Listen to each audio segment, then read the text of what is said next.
இனிய தமிழ் வணக்கம். வெல்க தமிழ். இனிய தமிழ் வணக்கம். வெல்க தமிழ். எல்லாரும் நல்லா இருக்கீங்களா? நல்லா இருக்கோம் மிஸ். வாழ்க்கையில உயர்வடைய என்ன வழி? வீடு. வீடு உயர்வடைகிறதுக்கு. மிஸ் பணம். பணம் உயர்வடைகிறதுக்கு வழி பணம். மிஸ் சாப்பாடு. சாப்பாடு வேணுங்க. சாப்பாடு இருந்தா தானங்க எல்லாமே வரும். சாப்பாடு தானங்க முக்கியம். சங்கம் முக்கியமா சாப்பாடு முக்கியமானா சாப்பாடு தானங்க முக்கியம். உயர்வான வாழ்வுக்கு வழி ஆசை என்ன சொன்ன? வீடு. நீ என்ன சொன்ன ஆதி? பணம். பணம் முக்கியம். கார்த்தி என்ன சொன்ன? சாப்பாடு. சாப்பாடு முக்கியம். உணவு முக்கியம். உயர்வான வாழ்வுக்கு வழி என்னன்னு திருவள்ளுவர் என்ன தெரியுமா சொல்றாரு? பயனுள்ள சொற்களை பேசுறது உயர்வான வாழ்வுக்கு வழி.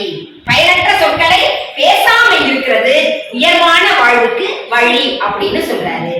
பயனுடைய சொற்களை நாம சொல்லணுமா? பயனில்லாத சொற்களை நாம சொல்லக்கூடாது. சொல்லுக சொல்லில் பயனுடைய, சொல்லற்க சொல்லில் பயனில்லா சொல். சொல்லுக சொல்லில் பயனுடைய, சொல்லற்க சொல்லில் பயனில்லா சொல். சொல்லுக சொல்லில் பயனுடைய, சொல்லற்க சொல்லில் பயனில்லா சொல். சொல்லுக சொல்லில் பயனுடைய, சொல்லற்க சொல்லில் பயனில்லா சொல். அப்ப பயனுடைய சொற்களை பேசவும் சொல்லணும், பயனில்லாத சொற்களை சொல்லக்கூடாது. இதற்கு பொருள் என்ன? பயனுள்ள சொற்களை பேசுக, பயனற்ற சொற்களை பேசாமல் விட்டு விடுக. பயனுடைய சொற்களை பேசவும் பயனில்லா சொற்களை பேசாமல் விட்டுவிடவும். ஆமா, பயனற்ற சொற்களை நம்ம என்ன செய்யக்கூடாது? மூட்டை மாதிரி தூக்கிக்கிட்டு திரியக்கூடாது. அழுக்கு மூட்டையை கீழே இறக்குற மாதிரி நம்ம என்ன செஞ்சிடணும்? கீழே இறக்கி போற்றணும். அதிகாரம் 20 பயனில சொல்லாமை.